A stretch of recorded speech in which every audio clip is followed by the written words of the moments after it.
16వ తేదీ ఫిబ్రవరి నెల 2025వ సంవత్సరం. ఈ రోజు దేవుని వాగ్దానము. కీర్తనలు 36వ అధ్యాయము 7వ వచనము.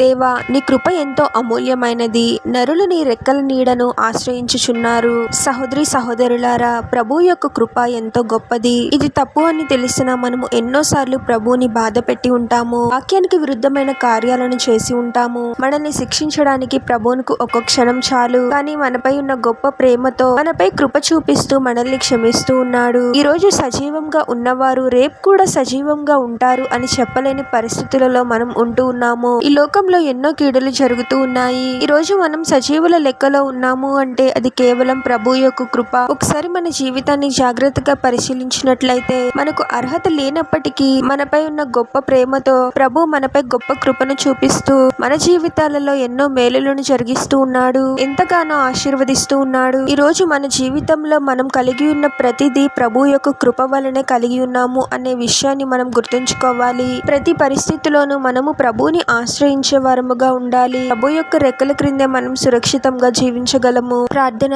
పరిశుద్ధుడవగు ప్రభువా, మీ పరిశుద్ధమైన పాదాలకు వేలాది వందనాలు, స్తుతులు, స్తోత్రాలు చెల్లించుకున్నాము తండ్రి. ఒక నూతన దినంలోనికి మమ్మల్ని క్షేమంగా ప్రవేశింపచేసిన దేవా, మీకే స్తోత్రం ప్రభువా. ఎన్నో కీడుల నుండి మమ్మల్ని రక్షించి మమ్మల్ని సురక్షితంగా ఉంచావు ప్రభువా. ఈ రోజు మేము సజీవుల లెక్కలో ఉన్నాము అంటే అది కేవలం మీ కృపయే తండ్రి. ఎన్నోసార్లు మీకు విరుద్ధమైన కార్యాలను చేసి మిమ్మల్ని బాధ పెట్టినప్పటికీ మాపై కృప చూపిస్తూ మమ్మల్ని క్షమిస్తూ ఎన్నో అవకాశాలను ఇస్తూ ఉన్నావు తండ్రి. అర్హత లేనప్పటికీ మాపై కృప చూపిస్తూ మా జీవితాలలో ఎన్నో మేలులను జరిగిస్తూ ఉన్నావు ప్రభువా. ఎంతగానో ఆశీర్వదిస్తూ ఉన్నావు తండ్రి. మాకున్న సమస్తము మీరు అనుగ్రహించిందే ప్రభువా. మీరు మాపై చూపిస్తున్న కృపను గుర్తించడానికి మాకు సహాయం చేయండి తండ్రి. ప్రతి పరిస్థితుల్లోనూ మిమ్మల్ని ఆశ్రయించే వారముగా మేము ఉండాలి ప్రభువా. మీరే అన్ని కీడుల నుండి మమ్మల్ని భద్రపరచండి తండ్రి. ప్రతి పరిస్థితిలోనూ మిమ్మల్ని ఆశ్రయిస్తూ మీ రెక్కల క్రింద మేము సురక్షితంగా జీవించే వారముగా మమ్మల్ని దీవించమని ఈ ప్రార్థనలో ఏకీభవిస్తున్న ప్రతి ఒక్కరిని పేరు పేరున దీవించి ఆశీర్వదించి అభిషేకించమని, వారు చేసే ప్రతి పనిలో మీరే వారికి తోడుగా ఉండి వారిని అన్ని కీడుల నుండి అపాయాల నుండి మీరే వారిని రక్షించమని ఈ మా మనవులన్నీ యేసుక్రీస్తు వారి పరిశుద్ధ నామంలో అడిగి వేడుకొనిచున్నాము తండ్రి.